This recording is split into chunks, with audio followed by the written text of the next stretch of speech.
Hi friends, எல்லாம் எப்படி இருக்கீங்க? நீங்கள் நலமாக இருக்கான்னு பிரார்த்திக்கிறேன். இன்றைக்கும் எங்களுடைய சாப்பாடு என்னன்னா, பாருங்க, சோறு 2 பிளேட்டில் சோறு, அப்புறம் இது வந்து இறைச்சி வறுவல். பாருங்க, இறைச்சி வறுவல். இது வந்து நேற்று வச்ச புளிச்சிக்கிற சாடின்னு அது தொக்கு மாரி ஃப்ரெண்ட்ஸ்.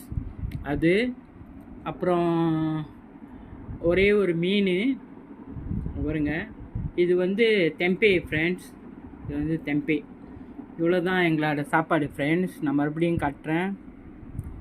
புளிச்சிக்கீரை தொக்கு, புளிச்சிக்கீரை சாடினும் சேர்ந்த நேற்று வச்ச தொக்கு ஃப்ரெண்ட்ஸ். இது வந்து இறைச்சி வறுவல். இது வந்து மீன் ஒன்று.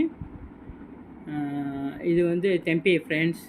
இதுதான் இன்றைக்கி எங்களோட சாப்பாடு ஃப்ரெண்ட்ஸ். சிம்பிளான சாப்பாடு. நேரம் இருந்தால் அந்தமாரி தெம்பேலாம் ரொம்ப வந்து உடம்புக்கு நல்லது ஃப்ரெண்ட்ஸ். அது வந்து சோயாவில் செஞ்சது தான். நீங்கள் வாங்கி சாப்பிடலாம். இவ்வளோ தான் ஃப்ரெண்ட்ஸ். ரொம்ப நன்றி ஃப்ரெண்ட்ஸ்.